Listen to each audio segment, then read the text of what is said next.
सबको सादर नमस्ते जी। हमारा प्रारंभिक शिक्षा का क्रम चल रहा था, इसका हम पाठ कर रहे थे।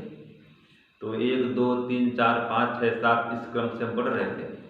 अब 8वें क्रम में हम पहुंचते हैं। तो 8 माने क्या होता है? देखो, 8 प्रकार के घातक, 8 अर्थात 8 प्रकार के घातक होते हैं जो मांस खाते, बेचते, पकाते आदि हैं। तो पहला है मांस खाने वाले घातक होते हैं, दूसरा मांस पकाने वाले, तीसरा मांस परोसने वाले, चौथा वो पशु हत्या करने की आज्ञा देने वाले, और पांचवा पशु हत्या करने वाले, और छठवां उसका मांस बेचने वाले, सातवां मांस खरीदने वाले, और आठवां होता है मांस का या मांसाहार का, इन सभी कामों का समर्थन करने वाले। तो 8 हो गए। कौन कौन सा? एक तो जो मांस खाता है वो घातक है, जो मांस पकाता है माने बनाता है सब्जी उसकी, पाचक, वही भी घातक होता है। तो खाने वाला, पकाने वाला और परोसने वाला जो सर्व करता है, बांटता है, परोसता है, वो भी, वेटर भी, और पशु हत्या करने की आज्ञा देने वाला, कसाई नहीं, जो आदेश करता है, और जो मारता है वो कसाई, पशु हत्या करने वाला वो पापी। फिर जो मांस को बेचता है वो भी, और जो मांस को खरीदता है वो भी, खरीदना भी पाप है। फिर जो इसका समर्थन करता है इन बातों का, वो भी पापी। ठीक है, समर्थन करना। ये 8 प्रकार के घातक होते हैं। और 8 वसु होते हैं। 8 माने 8 वसु माने जो हमको बसाते हैं और हम जिसमें बसते हैं। 8 वसु कौन कौन से हैं? पृथ्वी, बोलो, पृथ्वी, जल, वायु, अग्नि, आकाश, सूर्य, चंद्र, नक्षत्र। ये 8 वस्तु हैं। माने हम यहाँ रहते हैं और कुछ ऐसे जो बसाते हैं, जैसे अग्नि है, ये हमको बसाती है अग्नि। सूर्य हमको बसाने वाला है, तो सूर्य है, चंद्र है, नक्षत्र, ये हमको बसा रहे हैं। बाकी है जब हम बस रहे हैं पृथ्वी में, जल में, हमको अच्छा लाभ हो रहा है। ये 8 वस्तु हैं जो हमको बसने में सहायक है और बसाने में सहायक है, वो 8 वस्तु। ऐसे ही 8 योग के अंग है, तो पता होगा आपको, कब से आप पढ़ भी चुके हैं, है ना? यम, नियम, आसन, प्राणायाम, प्रत्याहार, धारणा, ध्यान और समाधि, यह अष्टांग योग। तो इसके बाद में 8 प्रकार के प्रमाण ये आता है न्याय दर्शन में। प्रत्यक्ष, अनुमान, शब्द, उपमान, अर्थापत्ति, ऐतिह्य, संभव और अभाव। जो न्याय पढ़ेगा पता चलेगा उसको, ये 8 प्रमाण बहुत उपयोगी होते हैं। ऐसे ही संस्कृत की 8 विभक्तियां होती हैं। संस्कृत पढ़ेंगे तो 8 विभक्तियां कौन कौन से? कर्ता, आप पढ़े, कर्ता ने कर्म को करण से के द्वारा, संप्रदान को के लिए, अपादान से, अधिकरण में पर, संबंधता के की, है ना? जब संबोधन हे अजी, अरे, अहो, ये सब आता है। तो कर्ता, कर्म, करण, संप्रदान, अपादान, संबंध, अधिकरण और संबोधन, ये 8 विभक्तियां होती हैं संस्कृत में, ये जानना चाहिए। और ऐठे 4 वेद और 4 उपवेद, ये 8 हो गए। आगे आता है 8 क्रोध करने से उत्पन्न दोष, ये जानना चाहिए। जो क्रोध करता है उसके अंदर 4 प्रकार, 8 प्रकार के दोष पैदा होते हैं। वो क्या है? पहला चुगली, दूसरा बलात्कार, तीसरा द्रोह, चौथा असूया। असूया माने दोषों में गुण कथन करना और गुण में दोष कथन करना, यह असूया है। एक प्रकार से निंदा करना, यह असूया माने निंदा। और 5वां अर्थ दूषण, गलत ढंग से धन कमाना, पाप से, चोरी से, ये मांस आदि बेच करके ये धन कमाना। 6वां है कठोर वचन बोलना, 7वां ईर्ष्या करना, और 8वां है निरपराध को दंड देना। ये क्रोध से उत्पन्न 8 दोष है। ऐसे योग की 8 सिद्धियां होती हैं। अणिमा, लघिमा, महिमा, प्राप्ति, प्राकाम्य, वसित्व, ईशित्व और यत्र कामा वसायित्व, ये 8 सिद्धियां होती हैं, योगज सिद्धियां। तो इसको मानते मन में, यत्र कामा वसायित्व, ये 8 सिद्धियां होती हैं। अणिमा, वसिमा, अणिमा लघिमा महिमा आदि आदि प्राप्ति प्राकाम्य में है ना, वसित्व ईशितृत्व और यत्र काम वसायित्व या सिद्धि होती है। ऐसे 8 प्रकार का विवाह होता है, सुना आपने? 8 विवाह कौन कौन सा? ब्रह्म विवाह, देव विवाह, आर्ष विवाह, हाँ, गंधर्व विवाह, राजापत्य विवाह, पिशाच राक्षस आसुर विवाह। हाँ, पैशाच विवाह सबसे निकृष्ट है, और जो प्रजापत्य है ये उत्तम विवाह है, सबसे बढ़िया प्रजापत्य। तो ब्रह्म विवाह है, देव विवाह है, आर्ष विवाह, ये 8 प्रकार विवाह है। आगे है 8 प्रकार का मैथुन, ये त्याज्य है, ये जानना चाहिए ब्रह्मचारी को कि अष्ट मैथुन से हमें बचना चाहिए। हाँ, 70 प्रकार में आया है। हाँ, तो 8 प्रकार का मैथुन जानो, इनको छोड़।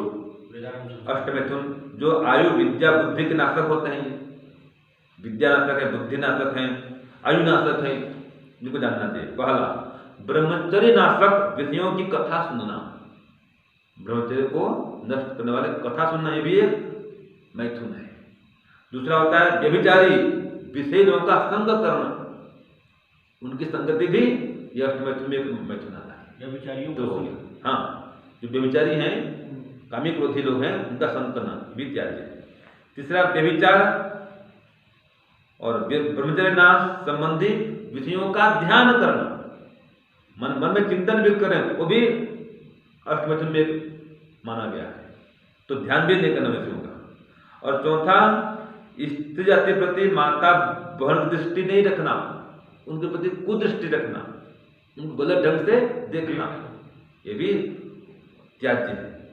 और 5वां है लड़का लड़की का एकांतवास करना, ये भी त्याज्य है। हाँ, क्रीड़ा करना गलत बात है, ठीक है। फिर लड़का लड़की का स्त्री पुरुष का गले मिलना, ये भी त्याज्य है। और आगे स्त्री जाति का स्पर्श करना पाप युक्त भावना से, विशेष युक्त की भावना से भी त्याज्य है। कोई गिर जाए तो उठाओगे, ये पाप नहीं है, याद रखना। कोई बूढ़ी माता मर गई है, ये गिर गई है, उसको उठा रहे हो तो थोड़ा पाप है, उसको भावना पवित्र है, उसको उठा रहे हो, सहायता कर रहे हो, वो नदी में डूब रही है, देखिए उसको खींच रहे, ये पाप नहीं है, ठीक है। भावना शुद्ध होनी चाहिए। तो गलत भाव से स्पर्श करना ये पाप है। फिर 8वां समागम करना, संबंध बनाना, तो ये 8वां तो साक्षात पाप है ही। ये 8 प्रकार का ये पाप है।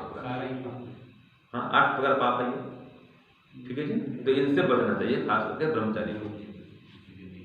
और जो गृहस्थी होते हैं उनको भी त्याज्य है, अपनी स्त्री से ये संबंध बनाए, ये सब संपर्क स्त्री से, बाकी परिस्थिति से दूर रहो।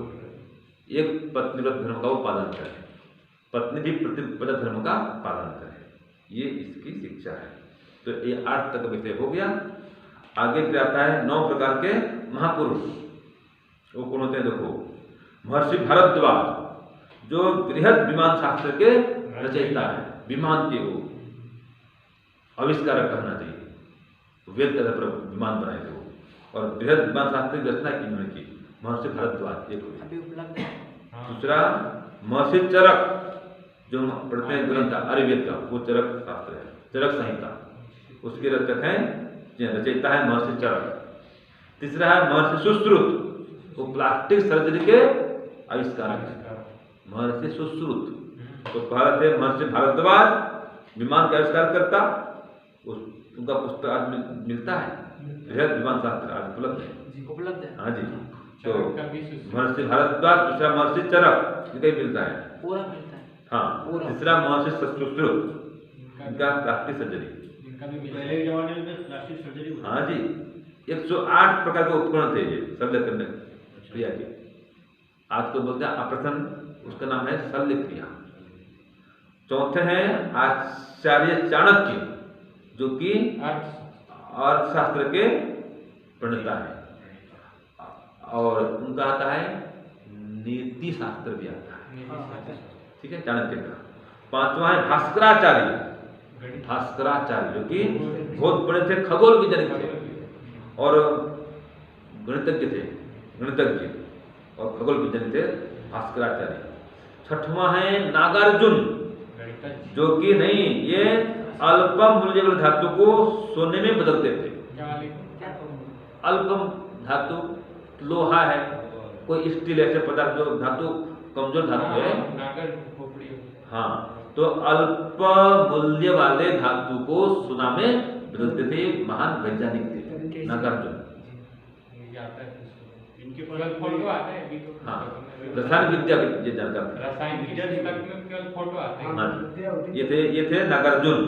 और सातवां है वराह मिहिर, ये ज्योतिष शास्त्र के प्रणेता है, खगोल शास्त्र, ज्योतिष शास्त्र, और आजकल पढ़ते हैं बॉटनी माने वनस्पति शास्त्र, इसके भी वो जाता थे वराह मिहिर। आठवां आते हैं आर्यभट्ट, ये महान गणितज्ञ थे, त्रिकोणमिति के आविष्कारक है। त्रिकोणमिति, हाँ, त्रिकोणमिति की ये पाइथागोरस प्रमेय पढ़ते हैं ना, ये इसके मूल आविष्कारक हैं आर्यभट्ट है। और नौवां है जगदीश चंद्र बसु, ये जगदीश चंद्र बोस, ये भी वनस्पति में जीव की सिद्धि करने वाले वैज्ञानिक थे। पेड़ पौधे में जीव है ये सिद्धि किए थे जगदीश चंद्र बोस ने। तो 9 हो गए महर्षि भारद्वाज, चरक, सुश्रुत, चाणक्य, भास्कराचार्य, नागार्जुन, वराहमिहिर, आर्यभट्ट, जगदीश चंद्र बोस, ये सब महापुरुष थे। ठीक है जी, ऋषि भी थे। अब ये महापुरुष बनने के लिए 9 उपाय भी सुन लो। महापुरुष बनने के 9 उपाय, अगर आप भी ऐसे महापुरुष बनना चाहते हैं तो 9 उपाय करने चाहिए। 9 उपाय का अनुष्ठान करना चाहिए। पहला, प्रातः जागरण करना, माने सुबह जल्दी उठना, 4 बजे उठो। प्रातः काल 4 बजे उठना एक काम है, समझ गया नहीं ब्रह्मचारी जी आप लोग? प्रातः कब उठना है? 4 बजे उठना है, एक। हाँ, उठ के फिर दूसरा है आसन व्यायाम प्राणायाम करना, ये 2 काम। पहला सुबह जल्दी उठना एक, दूसरा आसन व्यायाम प्राणायाम करना, तीसरा फिर ईश्वर का ध्यान करना, योग अभ्यास करना, ये तीसरा काम है। और चौथा फिर स्वाध्याय करना, रोज कुछ पढ़ें, वेद शास्त्र को पढ़ें। पांचवा है सत्संग करना, माने सज्जनों का संग करना और उनकी आज्ञा का पालन करना, सज्जनों का, संतों का, ये सत्संग है।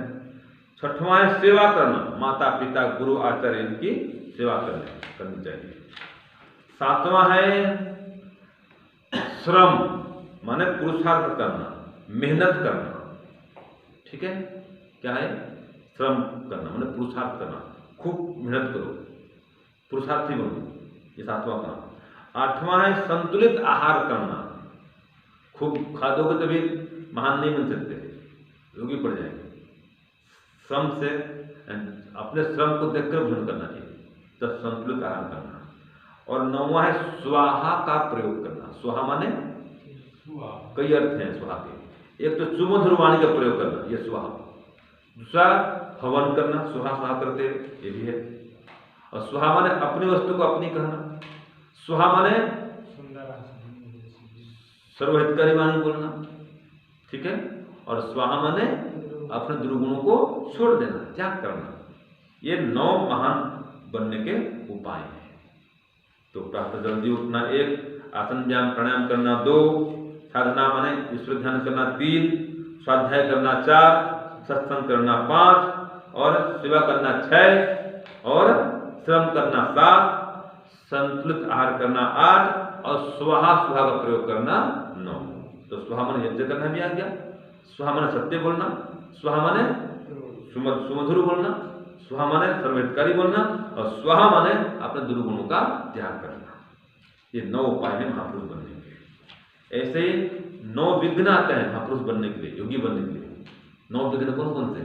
व्याधि, स्त्यान, संशय, आलस्य, प्रमाद, अविरति, भ्रांति दर्शन, अलग विमुखत्व, अनवस्थितत्वानि, ये योग का विषय है, दर्शन में आता है।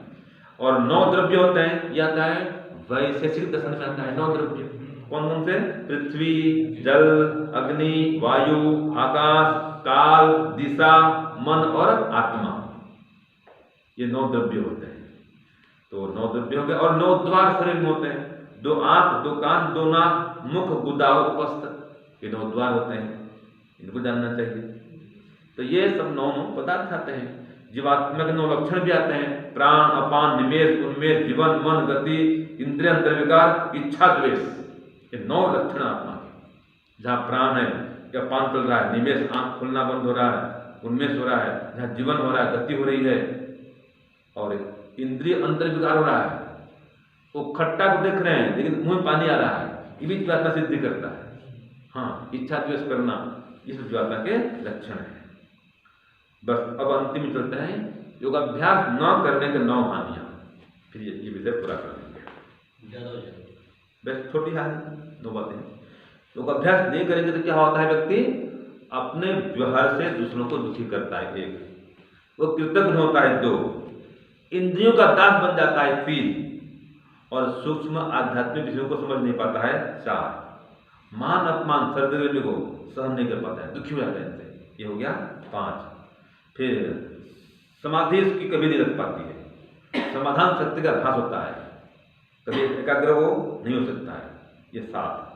8वां ईश्वर के ज्ञान बल आनंद से वंचित रहता है, और 9वां मुक्ति से दूर रहता है, उसकी मुक्ति नहीं हो सकती योगाभ्यास नहीं करने पर। ये 9 इसकी हानियां हैं योगाभ्यास नहीं करने से। और योगाभ्यास करेंगे ये सब लाभ होगा, मन को वश में कर पाएंगे, सूक्ष्म आध्यात्मिक विषयों को जान पाएंगे, सर्वग्राही में सहन कर पाएंगे, समाधि लगा पाएंगे, ईश्वर से ज्ञान विद्या बल आनंद पाएंगे, और मोक्ष भी प्राप्त कर पाएंगे। ये लाभ लेंगे लोग योगाभ्यास करने के। ठीक है, बस आज के लिए इतना। ओम शांति, ओम शम, सबको सादर नमस्ते।